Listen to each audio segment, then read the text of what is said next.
What's up, wrestling fans? I'm Steven from the Hills Maniacs, and today I'm going to be giving my predictions for the upcoming WWE pay-per-view, Clash at the Castle.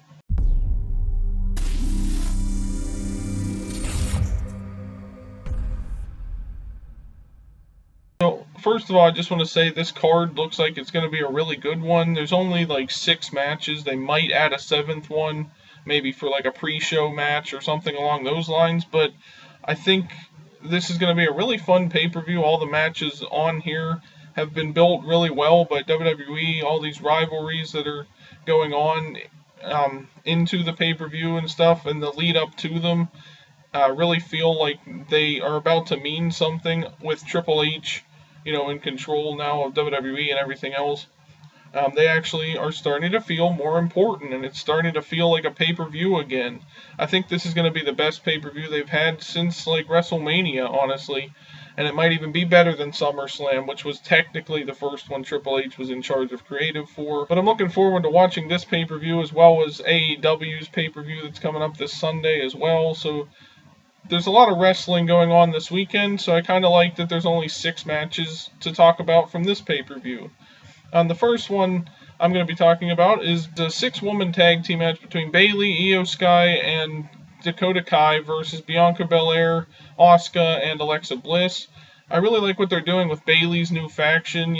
Bayley returned at SummerSlam, which is what a lot of people wanted to see, like Bayley return and win a championship, whether it was the Raw Women's Championship or the SmackDown one, which is the last title she held before she got injured, or I think that's what happened. She got injured and she's been out for like almost a year, I think, at this point. So it was nice to see her come back at SummerSlam. But the really shocking thing was that she came out with 2 other women, or one of whom was recently fired by WWE, by Vince McMahon, from NXT, and that was Dakota Kai. And then Io Shirai was still part of NXT, but hadn't really been like called up or anything to the main roster yet. So seeing those 2 with Bayley really just kind of leveled up the women's division and brought a lot more intrigue to it. And conceivably, any one of them could become women's champion by the end of this year. But as of right now, they're just competing in this 6-woman tag team match.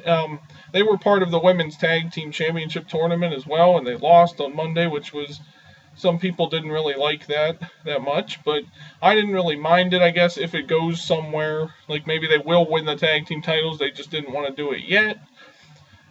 But right now, none of them are really competing for any championships. It's just a 6-woman tag team match because they've kind of built up a rivalry with Bianca Belair, who's the Raw Women's Champion, and Alexa Bliss and Asuka. So I think, honestly, here, the people that should win is Bayley's group, because I think they need the momentum, because they're coming back, after SummerSlam and all these things, and I think a win here for them would really elevate them and make them a credible threat to either maybe both the women's tag team titles as well as the Raw Women's Championship, especially if one of them pins Bianca Belair here, like maybe Bayley will, and we'll get Bayley one-on-one with Bianca while the other 2 go for the tag team titles.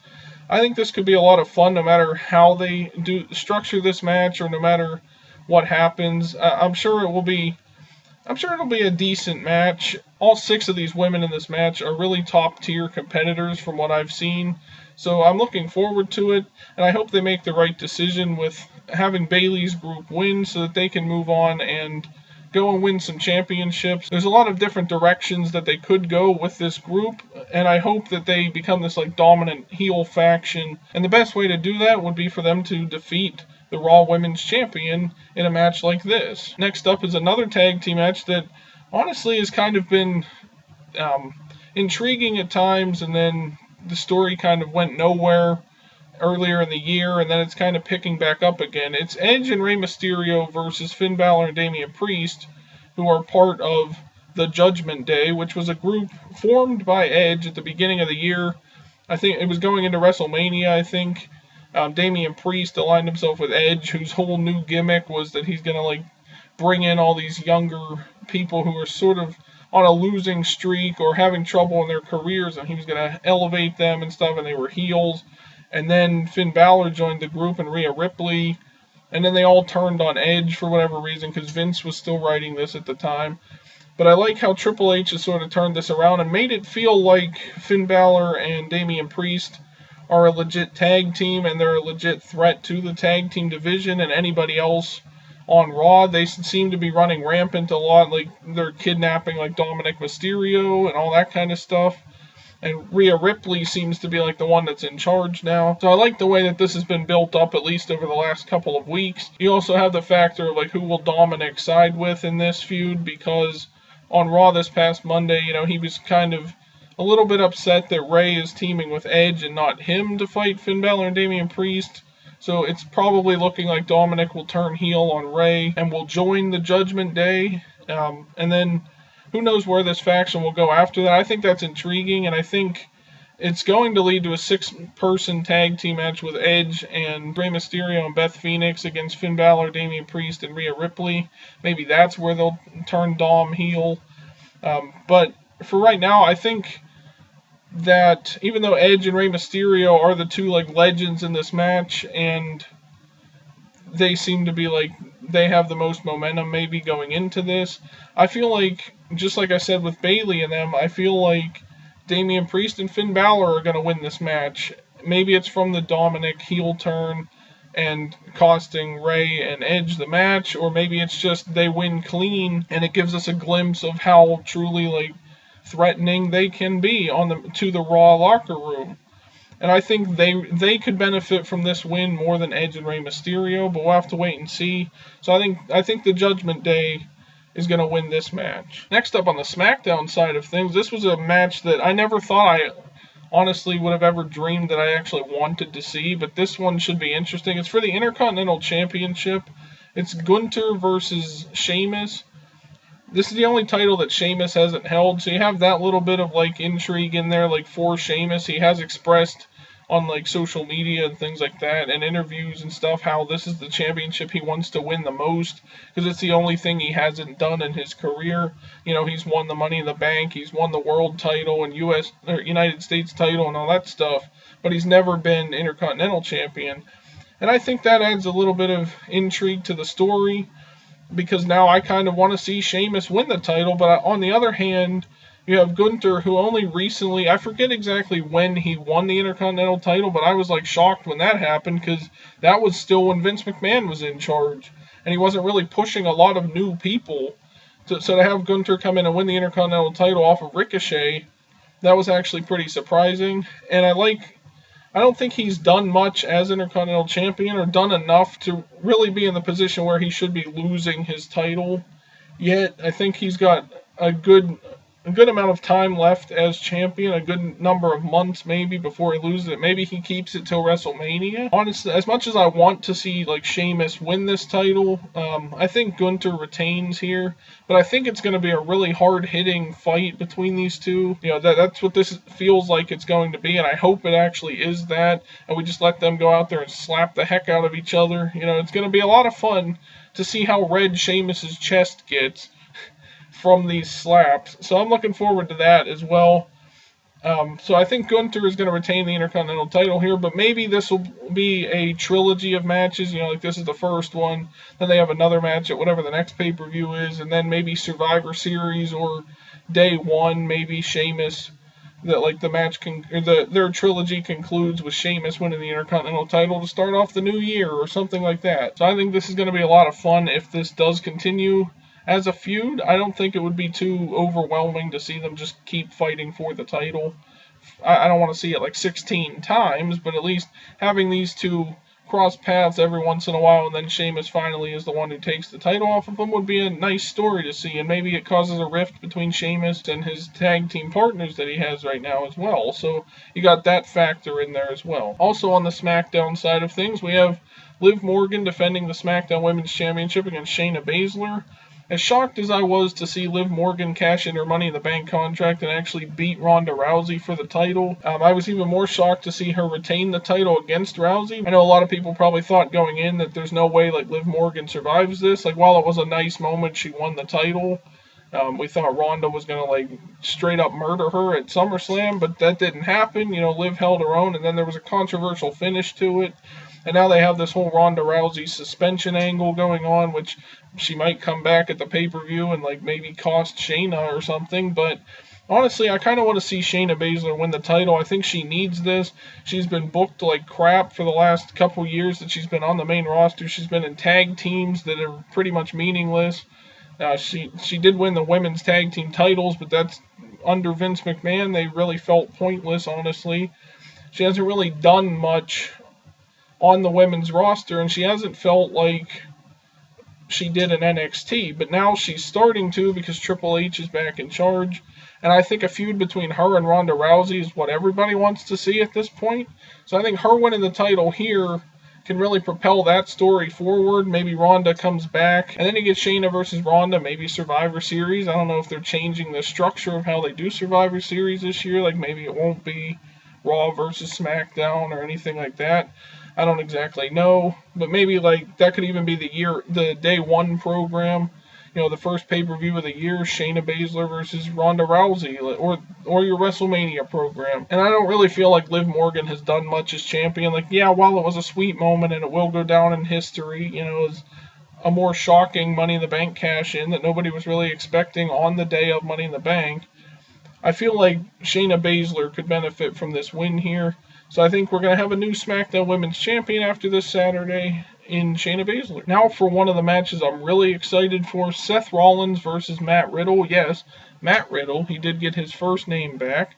He was just Riddle for a while there on the main roster because for whatever reason, Vince McMahon likes to take people's first names away. But the way they've booked this rivalry between Riddle and Rollins, it goes back all the way to Money in the Bank, where they sort of started a feud in the Money in the Bank ladder match, and then Seth Rollins was supposed to fight Riddle at SummerSlam, but he beat him up before the match could get started, so they didn't have the match. And now they're having it here.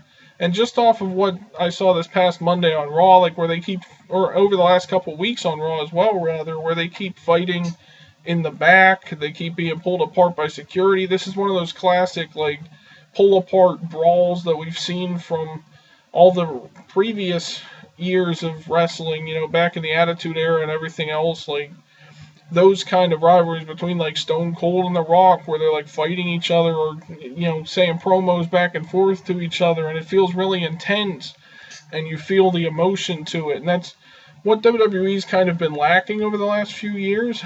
But I feel like this rivalry has really done that without even having to include a championship in this, which is something they've really been failing at as well, is that it almost feels like they only care about the feuds that have championships involved, which is what you don't want to do. You want to build intrigue around matches that don't have a title involved, and Seth Rollins versus Matt Riddle seems like that. I mean, it seems perfect without a title needing to be involved. Like, maybe this does lead to a title match for one of them. Like, maybe this isn't the end of the feud, because this is really technically only their first match against each other, I believe. Unless they had one on Raw sometime. I can't quite remember exactly. But I'm looking forward to this match. I think it's going to be a lot of fun. There's going to be a lot of high-flying spots and just heel shenanigans from Seth Rollins and everything else. And I honestly am having a hard time figuring out who I want to win this match. I think Seth Rollins will win here just because they want to stretch this out a little bit more. Like, maybe Rollins cheats to win, so then Riddle still wants revenge on him, so they have to fight again at whatever the next pay-per-view is. I think it's Extreme Rules. So maybe they can have a no-holds-barred or an Extreme Rules match or a street fight, Falls Count Anywhere, something along those lines. That would be a lot of fun as well to continue this feud. So I'm going to go with Seth Rollins for this match, just because I want to see it. I want to see how it plays out, and I want to see what this rivalry actually leads to, because you also have the factor of whenever Randy Orton returns from his injury, will Riddle and Orton reunite RK Bro? You know, maybe they'll get into a rivalry somehow, like, for whatever reason. I don't exactly know where this is going, but I hope it's leading to a championship maybe for Riddle. I just want to see this rivalry continue because I think these two have a lot of chemistry together in the ring and with their promo work and everything else. And then finally, the main event is Drew McIntyre challenging Roman Reigns for the undisputed Universal Championship. I feel like there's going to be a lot of shenanigans in this match. Obviously, like outside interference from the Usos and Sami Zayn. Maybe somebody will come out to help Drew McIntyre or whatever. But that's been the same kind of thing we've always been seeing in all these Roman Reigns matches, is that no matter who he faces, there's outside interference and then he wins. Like, Roman never wins on his own, really. There's some kind of controversial ending. And honestly, they've been doing it for a year and a half because he's been champion for a year and a half. And it's starting to get stale, so I hope that there's a change to how this match ends. And I feel like, honestly, this is leading to Drew McIntyre becoming the new world champion. And I know I've heard a lot of theories that they might split the titles again, which is why Roman's still been carrying 2 titles around. So maybe they'll find a way to work around this where Drew will win, but he'll only win like the WWE title and he'll go back to Raw or something. And Roman will still be champion of the whatever the other brand is, depending on which title they give to Drew. Or Drew wins both and then he separates them, or something like that. I don't know exactly how they would work that into the story, but I still feel like Drew McIntyre is going to beat Roman Reigns here, whether it's clean, whether it's from outside interference or an accident maybe. Like, I've heard Sami Zayn could accidentally cost Roman by trying to help him, or maybe he just straight up turns on him, and that's what leads to him and Kevin Owens challenging for the tag team titles, which is something they seem to be building up toward as well, with this whole Sami Zayn and the bloodline thing, and Kevin Owens now getting involved in that, like trying to get Sami to come to his senses and things like that. So there's a lot of different ways this could go. And honestly, I feel like Drew winning is the best way to do it, because then if Drew wins clean, I feel like out of anger, they can have Roman Reigns attack him after the match, and then that leads to the biggest shocker of the night. Austin Theory comes out and cashes in his Money in the Bank contract on Drew McIntyre to become the champion. It doesn't take anything away from Roman, with Theory pinning Roman, and then you can set up Drew like getting the title back off of Theory or something along those lines. Or they can go the route of Theory versus Johnny Gargano for one or both of the world titles, because they're setting up a rivalry there as well. So that's 2 fresh contenders for the titles, and Drew and Roman can still feud without a title or maybe something like that. So you always have the possibility of Mr. Money in the Bank Austin Theory cashing in his contract for this match as well. But let me know what you guys think down in the comments section. What are your predictions for these matches? Who do you think is going to win? Also, be sure to like this video and subscribe for more. We'll try to do more wrestling content on this channel every once in a while, so keep an eye out for that. If you are a wrestling fan, thank you for watching the video, everyone, and we'll see you in the next one. Subscribe.